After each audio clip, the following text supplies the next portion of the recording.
Welcome back, guys. This is lecture 2 of explaining the book The 100 Endgames You Must Know by Jesus de la Villa. So, in the first lecture, we talked about the first two endgames that you guys must know. In this lecture, we're gonna take 3 more endgames. So it's gonna take a bit more time, and I'm going to be trying to explain it with detail as usual. And yeah, if you like the content, please like, subscribe, share all of the bullshit that you hear in all of the videos. But I just want to repeat it to you guys because I really spend a lot of time preparing and reading and then setting up the positions for you guys. So I would really appreciate if the views go up a little bit. That will motivate me. So let's not waste more time and start with the third endgame. Here it's white to move. We already talked about the opposition in the last lecture. Here it's white to move, so as a reminder, what would you play? The right move is to go king to f6 to get the opposition. The black king will be obliged to move right or left. He moves left, so you do take the last 3 squares and you do take control of them by going king to g7. And that's how you guarantee 100% that you're going to queen. After that, all the moves are really clear and you queen and you win the game. That was more of a reminder. Next, we go to another example where the adversary king is in the corner. And here I want you to stop the video and to think how to win the game as white. Here it's white to move, so take some time. Well, I hope you stop the video. The thing here is, if you do push this pawn, it's a draw because it's a stalemate. The black king doesn't have any squares to go to. So the real way to win this is to go around with the white king. Black king's move is forced, so he only have the g8 square, and then we go ahead and go right again. And now, if he goes back to the corner, pushing the pawn would not mean stalemate, because he still has this square to run to. So now, we push the pawn, this move is forced, we push the pawn again, and now he has to go to f7, and then we win the last 3 squares. We take control of the last 3 squares, sorry.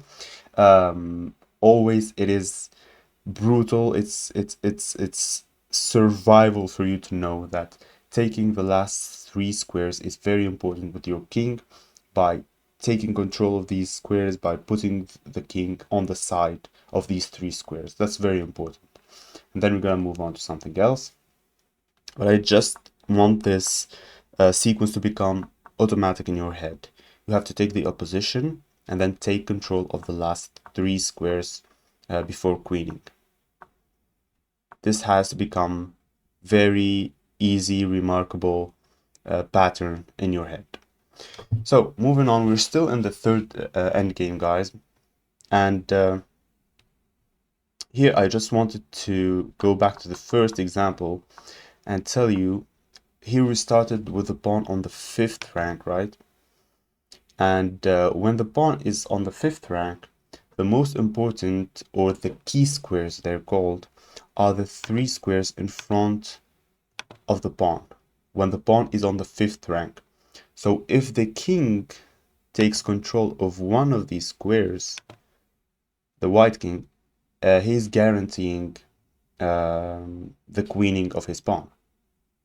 But now we're talking more generally, so if the pawn is not on the 5th rank, on the 2nd or 3rd or whatever, like we're gonna see here, the 3 key squares are the 3 squares 2 rows in front of that pawn.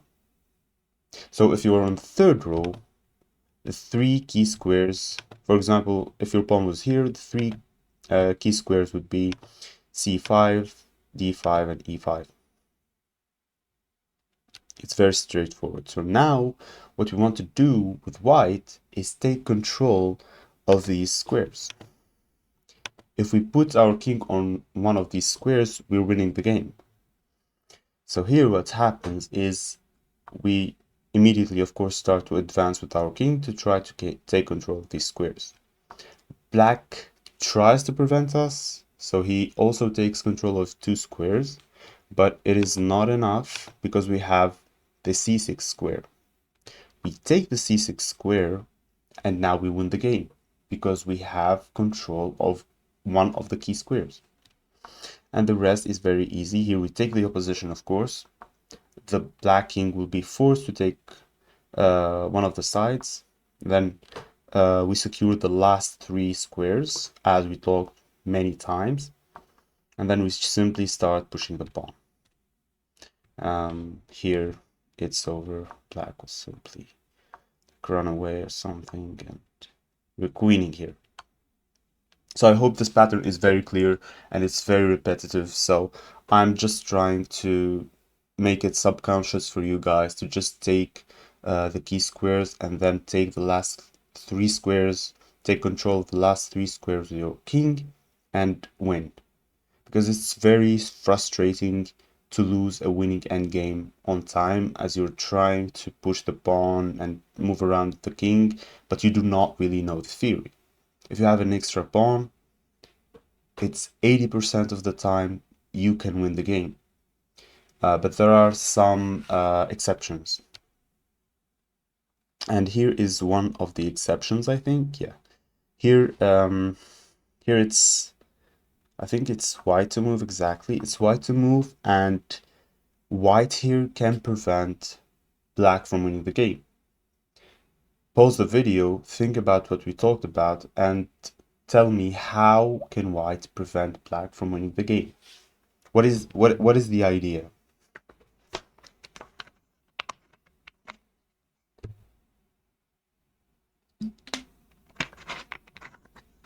Well, first of all, what are the key squares for black? The key squares for this pawn to queen are these b3, c3, d3 squares, right? So now white is trying to prevent the black king from taking control of one of these squares. So it's gonna go to b1. And then black is going to take control of one of these squares. White is going to jump to b2 and prevent him from taking any of these squares. He cannot put his king on b3, c3, or d3. It's straightforward. So black tries to push the pawn, and here white pushes his king to c2. And here the idea is very clear. I'm not going to allow you to touch any of these squares with your king. So here black will push the pawn, we just move back, and we wait. Black tries to come, and here it's very straightforward. What should we do? We should take the opposition. We take the opposition. Black can only push this pawn. That's the only logical move. And then we simply go c1, and it will be a stalemate because the king will move to c3. Of course, if the king moves anywhere else, we will just take the pawn, and it's also draw.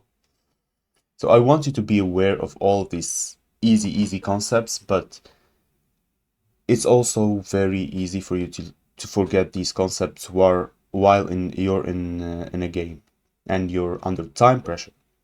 So me telling you these small things seems easy now, but I want it in your subconscious. Why is this a draw? Because white can prevent the black king from taking control of the key squares. What are the key squares?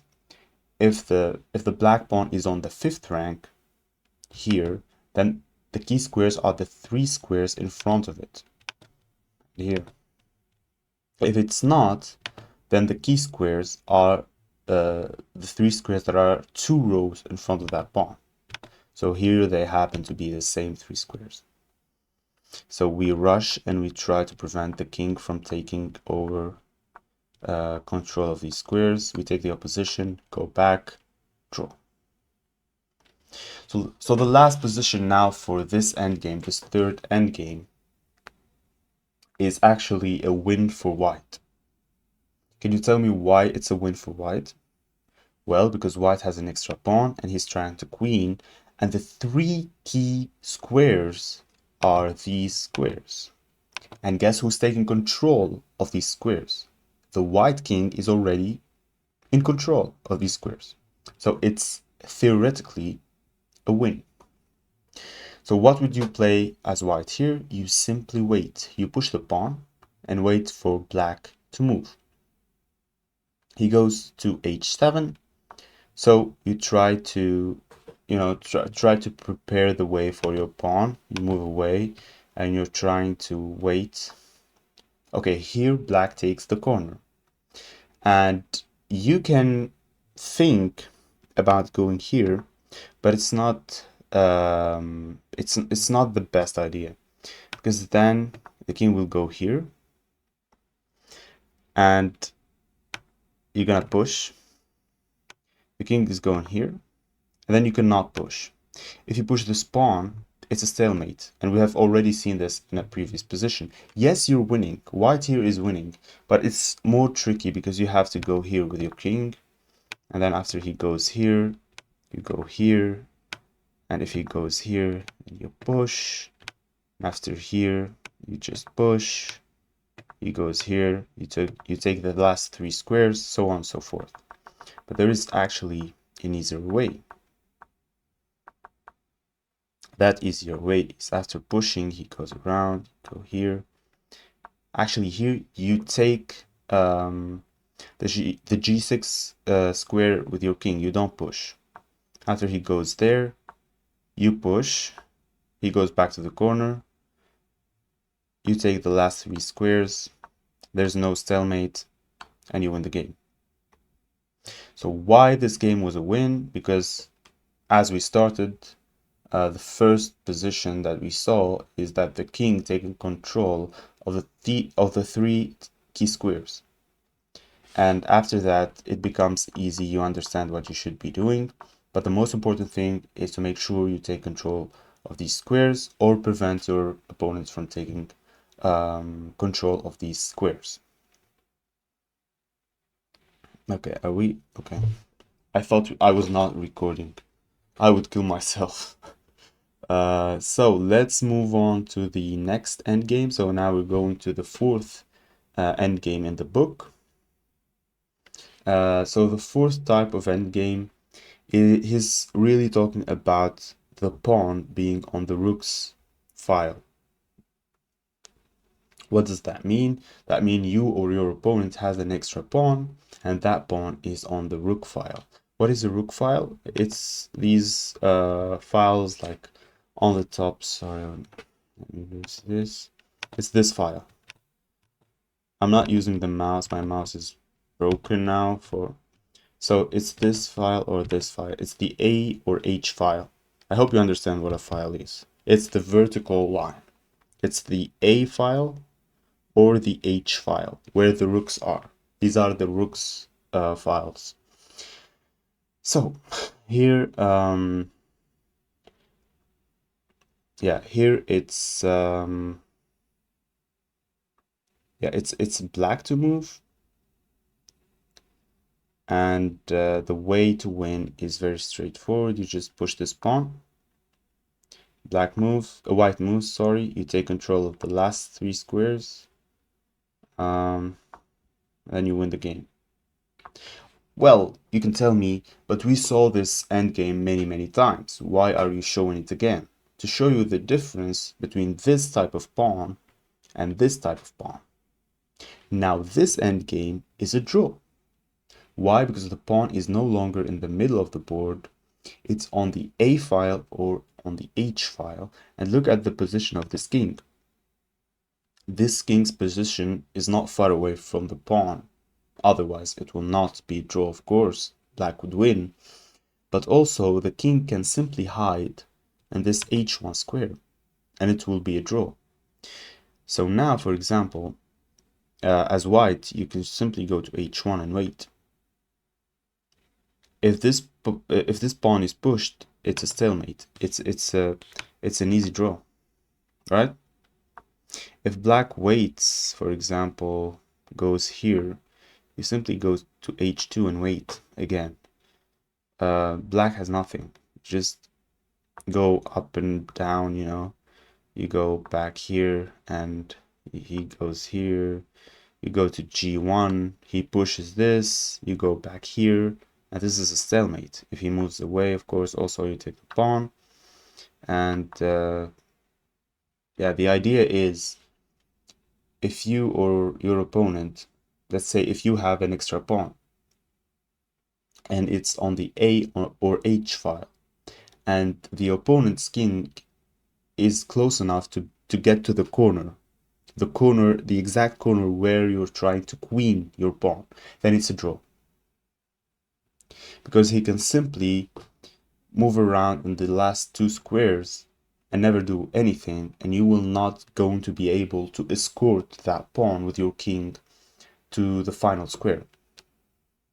So it's very important to know this concept because it's very repetitive, and if you're the defending side, you'll be relieved, you'll be calm because you know it's already a theoretical draw. And that's why I'm insisting on this. So the last, no, it's not the last. Yeah, it's the last position in this endgame. This is the fourth endgame. Here we're just underlying the fact that this is also a draw. Although the opponent has +5, but it's still a draw. Because as white, you just go to h1 and wait forever. Black could go back, for example, so you go up. And then he will have to go back again so you can take. And then maybe you go back again. And then you take.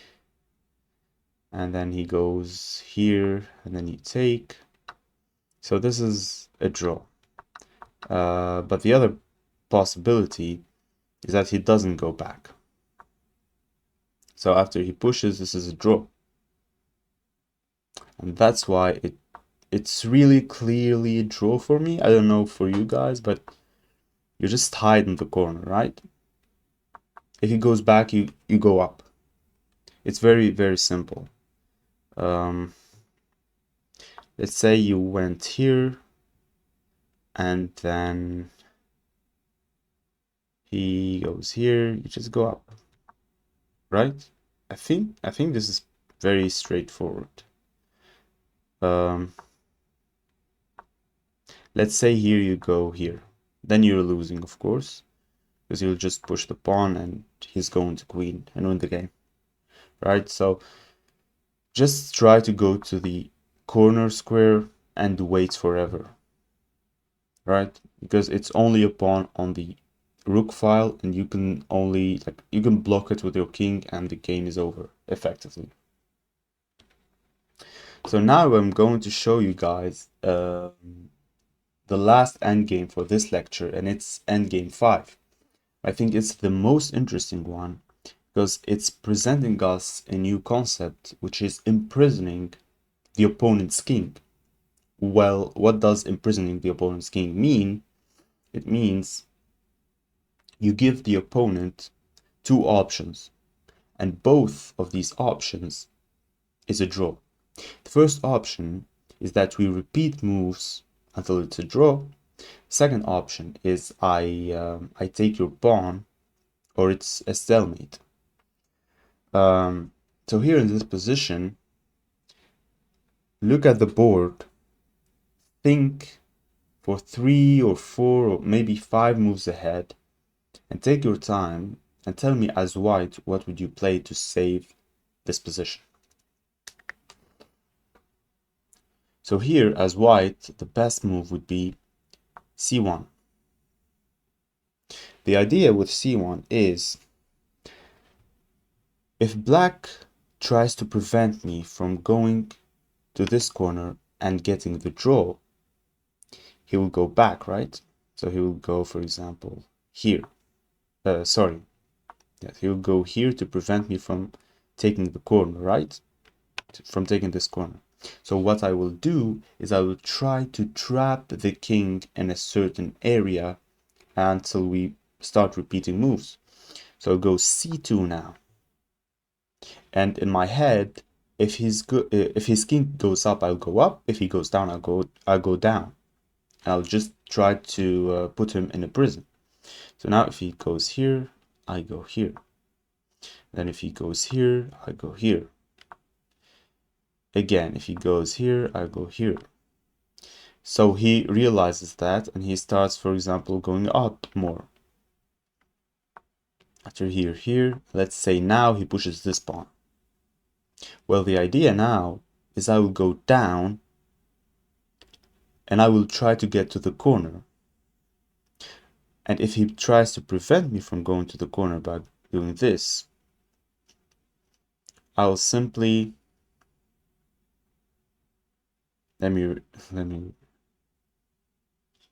I'll simply go up, because here he can, for example, go here and I will take his pawn.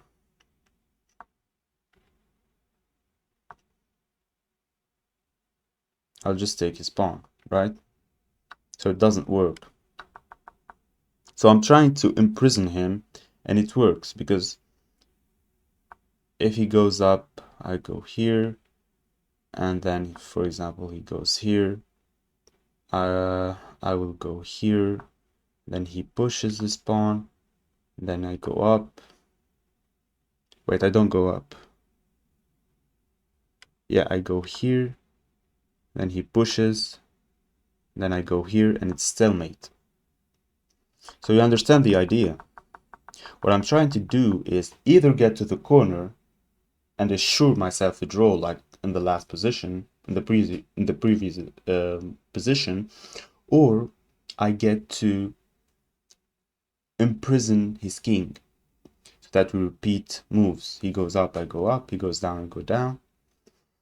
And his best try would be this one. So I go here, he goes here, then I go here, then he goes here, then I go here, and then he pushes the pawn to try to break the move order. And in this case, I will just go back here, and always remember, if he gives me a way to take the corner, I will immediately take the corner. So here, if he goes here, I'll wait here, then he will push, for example, and then he's literally in a prison. He cannot do anything. After here, and it's stalemate.